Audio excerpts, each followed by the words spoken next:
अब देखिए, चुनाव किसी भी राज्य का हो, शुरुआत तो विकास की बात से होती है।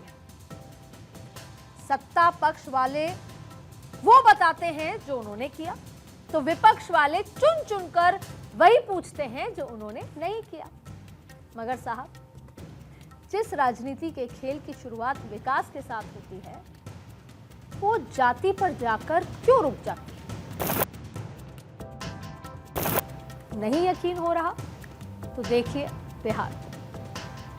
चुनाव की हवा चल रही थी कि बड़े बड़े फ्लाईओवर के फीते काटने चालू हो गए, चौड़ी चौड़ी सड़कें।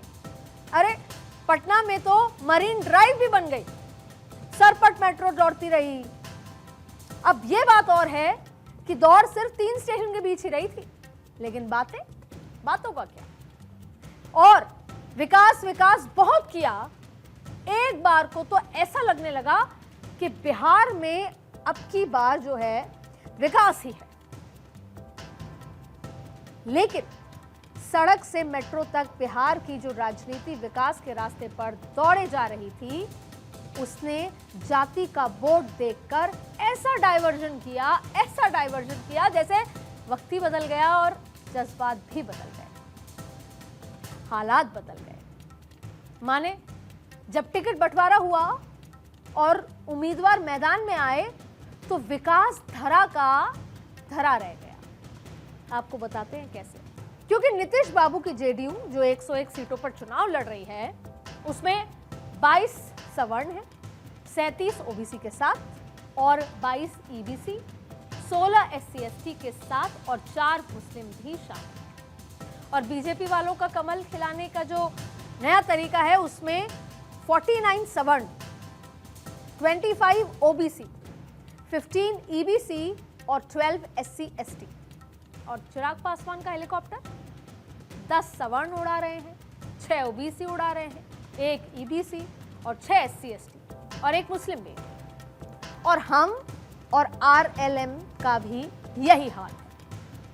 कुल जमा बात यह है कि एनडीए के उम्मीदवारों में 35% सवर्ण है, 30% ओबीसी हैं, 15% ईबीसी हैं, 16% एससी एसटी हैं और 2% मुस्लिम हैं। मतलब नेता नगरी के रणनीतिकारों ने दिमाग पूरा लगाया। लेकिन विकास बिहार में रोजगार, नौकरी की बहार से ज्यादा दिमाग लगा जातियों के गणित भाग में।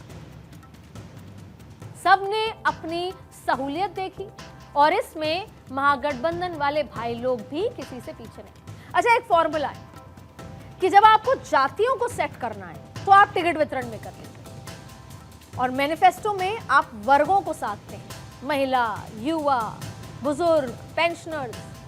तो आपका ये फॉर्मूला सेट हो गया है पॉलिटिकल पार्टीज का कि जातियों को तो आप टिकट बांट के सेट कर लीजिए और अगर आपको वर्ग सेट करने हैं, सेक्शंस करने हैं, तो वो आप मैनिफेस्टो में कर लीजिए। उस पर भी आगे बात करें। अब जब बात आरजेडी की है कि इस पूरे मैथमेटिक्स में गुणा भाग में जातियों के आरजेडी पीछे नहीं है, क्योंकि आरजेडी की लालटेन जलाने की जो जिम्मेदारी सिर्फ 12 सवर्णों को, 65 ओबीसी को मिली है, जिनमें 51 तो यादव ही हैं और 32 ईबीसी को जिम्मेदारी दी गई है और 20 एससी एसटी मैदान में उतरे हैं। 14 मुस्लिम उम्मीदवार भी आरजेडी की लालटेन लिए खड़े हुए। उम्मीदों का दिया जयराम। कांग्रेस के हाथ के साथ 25 सवर्ण हैं, 12 ओबीसी हैं, 10 ईबीसी हैं और 8 एससी एसटी, 5 मुस्लिम भी है। और लेफ्ट ने ईबीसी और एससी एसटी पर फोकस किया है और वीआईपी वाले 4 की 4 सीटों पर ओबीसी को लड़ा है। कुल मिलाकर महागठबंधन में 16% सवर्ण उम्मीदवार हैं, 35% ओबीसी, 23% ईबीसी, 16% एससी एसटी और 9% मुस्लिम उम्मीदवारों को उतारा गया। मजेदार बात तो यह है कि ये वही बिहार है जहां जातियों के सर्वे सबसे पहले हुआ था और 2023 में ही जब नीतीश और तेजस्वी एक साथ हुआ करते थे, तभी सरकार ने हिसाब लगा लिया था कि बिहार में किस जाति की कितनी हिस्सेदारी है।